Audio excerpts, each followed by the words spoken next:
Hi all, welcome to the one more session on the topic upskilling ourselves with the technologies which we are working on.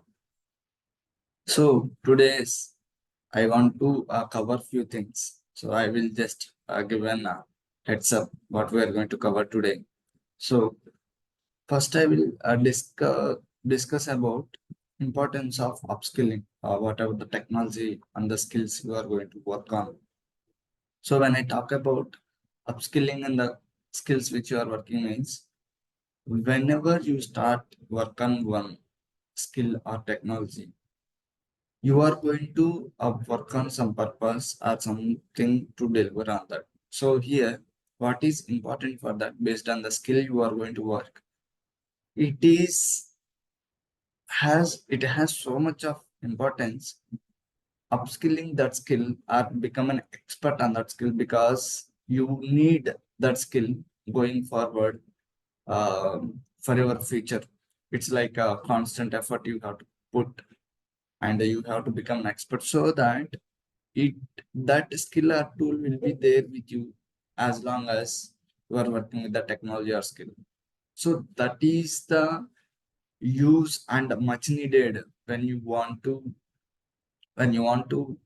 uh, upskill yourself or you want to become an expert in one area. So in the same way, today I will discuss a couple of today I will discuss couple of tools where especially when I talk about Java stuff. So there are set of tools we need which we don't have any option. So what I suggest is as we work on those skills, better we upskill them, which means we will become an expert in that area with that skill so that you can work on that skill as long as you are a technical person or working or using any kind of backend stuff or backend technology. So likewise, I am not sticking to the backend of Java. So this is a general example for everyone who is in the technical world.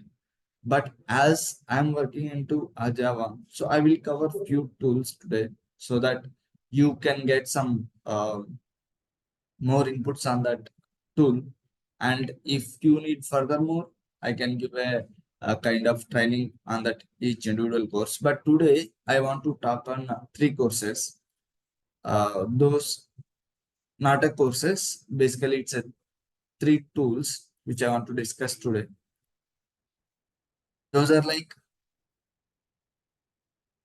which are mandatorily to be used when we are working with the technology, especially for me or people like me who are working in backend. In the same way, this is important for everyone to know about the skills and becoming an expert in that. So let me start with the tools which I'm going to discuss. I will ping in the chat. So here, first I will talk about the Git. Second, I will talk about the Maven. Then I will talk about the Splunk, as I have mentioned with the um, subject also. But if time permits, I will think to cover a few more tools as well. But let's stick with the rule uh, to to cover at least these three skills so that we can cover further more tools in the coming sessions. Okay. So now let me start with the first tool, Git. So here, what is the Git? What what is the need of using the Git?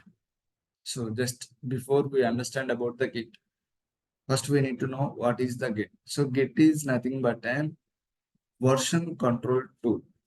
Okay.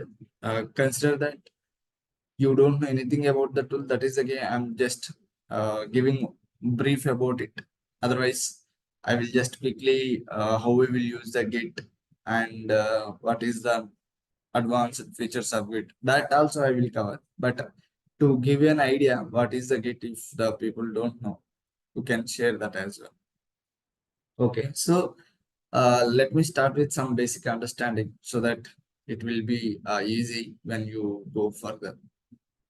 So whenever we are working with uh, technology, or whenever we are working with an development of an applications, there is a need of storing the source code and maintaining the code. So maintaining the code is nothing but versioning a code or versioning an application code. So how we'll do is, usually we will have a tool, we should have a tool so that whatever we are working copy, or whatever the code which we are implementing or writing in a machine, that should be kept safely in a place where it can be used later and can be modified or release newer versions of the code later. So for that, before Git came, we have a SVN. So like we will call it as a tortoise SVN. So whenever we have these kind of tools, what these tools will do is, we will have our copy or our code which is in local, that we are going to store in an place. Consider that we will, in a technical term, we will call it as the repositories. So we need to store our code into repositories and keep on. I want to add a few more changes or latest changes on the existing code, so that I want to differentiate old code and new code, and I want to make use of this code whenever there is a need. So in these cases, earlier we used to use SVN, now we are using the Git. So here, if you think that, okay, this is the purpose of Git, so how to use this one? So nowadays, everyone using the Git only, and it's like easy as well. Now I will give some brief idea about how Git works. So basically, Git works in a way that if you have anything in local, or if you have local, when I'm talking local means, it is nothing but your machine or your computer, your laptop, wherever you are working on. So whenever whenever you are working or implementing or developing some code in your machine, after couple of days or after one point, you want to store that in a place or safely into remote position or in a repository, so that either you can share to others, and other persons can take that and work on that as well, and they also can uh, store back to the repository so that you can take those changes. So how these things will happen is, how to, like there is a mechanism provided by Git. You can use these things, these tools, or these commands to do these activities.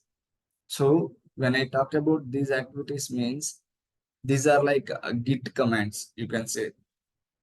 So now let me uh, briefly describe about those commands which we are going to use when we are working with the Git. So let me start with some basic ones first. Whenever you are working with your code, initially it is fine. You can develop your code in your local machine. After you develop, you have to you have to take a you want to take a backup of this, and you want to update your code, or you want to store in our code into a repository. So from where we will start is, first consider that you have implemented something. Something means you have written 100 lines of code in our mission. that you want to store in a repository so that anyone can use that or anyone can update that, and it is kept safely, even though if your mission lost, even though if you uh, forgot to do something, if you even if you delete in our local mission, that will be there in a remote mission that we will call it as a remote repositories. So before I talk about remote repositories, let me talk about how it works, how Git works. So how Git works is it has a three layers or three steps while moving code from local to remote. The first one is, which I am talking from the starting of the session, is local repository or uh, local space, where we will say in our uh, development tools like IDE. So the changes will be there here itself. It will not go anywhere until unless you push something. So that is one area. The second one is staging area. Staging area is nothing but once you decided that I want to move my code to a remote repository so that it will be stored in a remote position safely.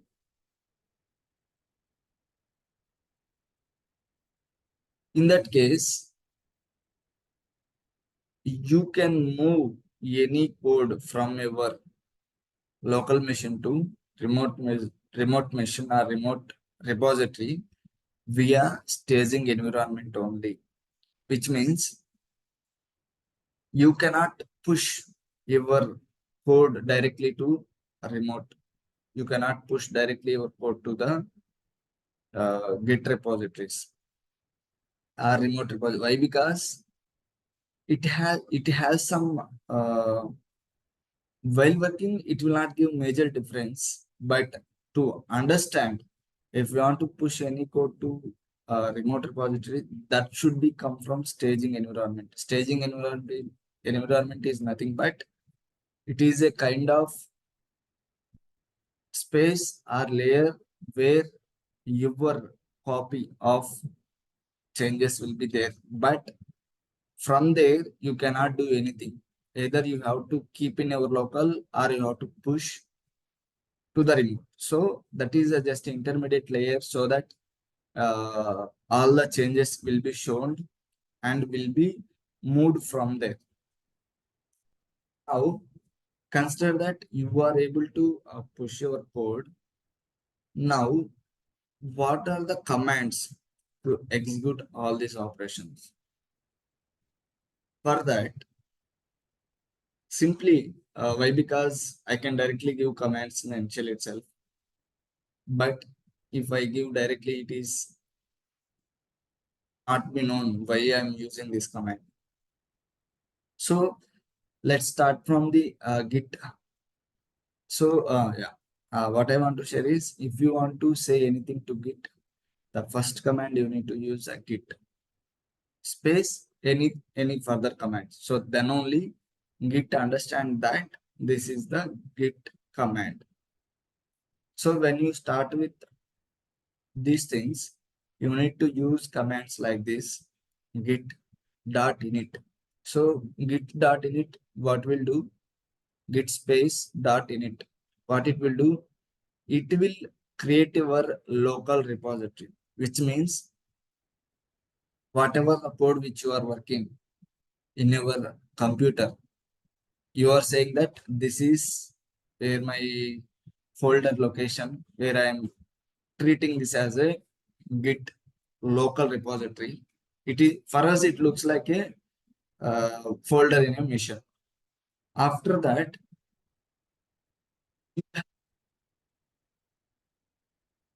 do all your changes. Once you are done, you just need to add these changes into staging environment.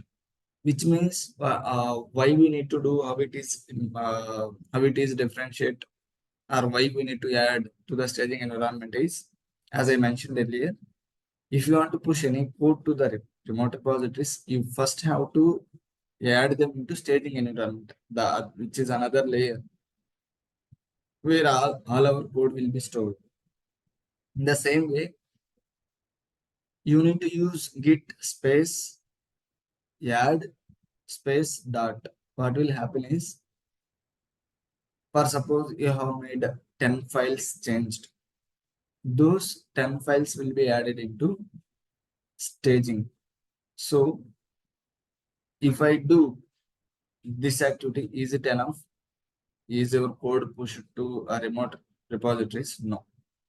Still, you have to execute further few more commands so that your code will be safely placed in a remote repositories. In the same way, you have to another commands like git space commit hyphen m commit message. Sir, why I need this? Need this one to say that I'm saying that I am doing the changes, or I am saying that this is my copy, one stage of copy which I want to store. But why you need to say that commit hyphen m means message which I am providing means the changes which I am pushing with this name, so that this commit will generate a commit ID. Based on this ID, you can see all your changes. If you want to do further updates on any, or suppose you want to revert this commit or you want to revert these changes, you want to do further operations on this commit ID, so that you can do this based on your commit message ID, or if you want to understand what I have done on this commit or what I have done at that moment. If you want to see by looking at that message, you can understand. But anyhow, you will have things to see actually. So I will have practical sessions also. Maybe further sessions I will plan some practical sessions to show how we can move files from local to uh, remote repository. So now, have you done pushing your code, or still anything is left to do that? Not yet completed. So still you have one more step you need to perform before to save, to store your files into remote repository like GitHub into uh, from your local actually. So now, as a final step, if you do git push, it is going to push. But here, git space push means you don't know where you want to push. Now, what you need to do, I have missed here to explain something, because whenever you are working with the git means, it will work on a branching. Branching means, you said right, whenever I do git space in it, it is going to create log. In the same way, whatever the files you are changing, those files should be in a one branch, like a feature branch, release branch, on any of the branch. Why this branching is required, I will explain more on this about branching strategy in further sessions. But these branches are required. Why? Because if you say I'm doing some changes in my local, what about that position? Like how do you differentiate, or how you refer that where these changes are present? Instead of that, if you create a branch, on that branch, you need to do this. You need to do these changes, or these files you can be changing. Those files, if you say now I want to push my files to the remote repo. how or where you want to choose. I want to uh, store these files in a remote position of the same branch. So what will happen? It will have a same branch name in the remote repository as well. So that what you will say now, git space push origin slash branch name which I have created. So that my local branch, this is the local branch, that is the remote branch. So that your code will be there in both the places. This is how you need to work with the Git. In the same way, as I mentioned, let's discuss bit about Maven as well. I have a few more things to cover on Git, so maybe we will take more on our current sessions. So when I talk about Maven, let me give some brief idea about Maven. Then we'll see what else we can cover on the Maven. So basically, before Maven, there are so many tools where to perform building an application to jar or to load all the indexes or to load all the libraries. Basically, why we need build tool is like whenever you want to work, whenever you want to work into any web application development, it is important that you need to choose build tools. Why? Because you want to build your application. Why I want to build? Because if you want to execute your code or working code, we should know that whether it is successfully, it doesn't have any compilation issues, or it doesn't, your code whatever you have written, it is executable format, or it is clean, it is ready to execute.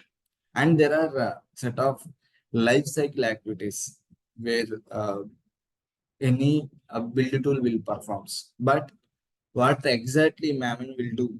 What are the life cycle activities? So there are set of life cycle activities which Maven performs to create, will execute these steps to create our working copy, or to uh, to create our executable version of an application. So these things are going to perform using the Maven. So, but what actually Maven lifecycle? What are those commands? So I will explain more on in our coming sessions. So I will cover more on the lifecycle part and why do we use Maven? What is the need of using the Maven? What is the previous tools before Maven? What is the after tools of Maven? There are actually before Maven there are tools like Ant. Now there is a latest build tool like Gradle. So still people are using the Maven. But if you are able to understand Maven better, you can understand others as well. That is the reason I want to cover Maven only.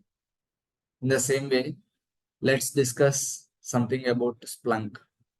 As I mentioned in the title of the event, Splunk is also one of the tool. Basically, you may not aware of the Splunk.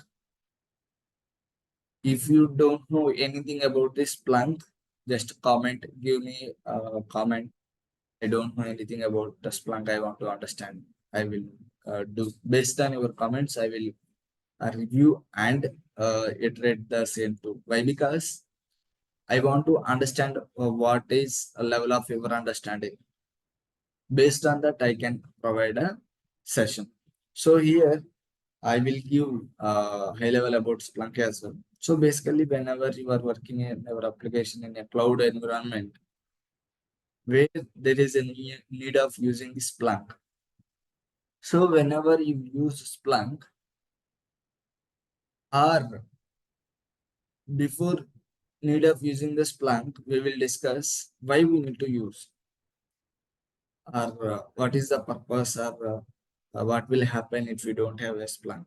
So basically, whenever we are running applications, for suppose you don't have any source code existed or you are not running in our local missions, you are going to run your application in a cloud environments that server instance will be in a different location.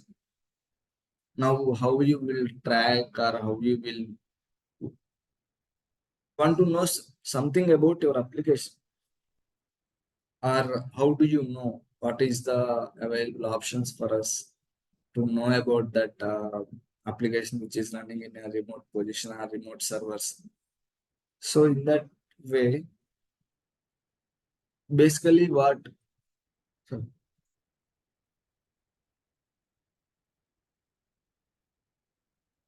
basically Splunk serves us if you want to know, or if you want to see the logs of for your application, it is going to help us. Why? Because we are creating an environment, we are using a tool, and we are giving our application details. For suppose I am running my application in a particular cloud environment, and I will supply that link. This is the place where my application is running.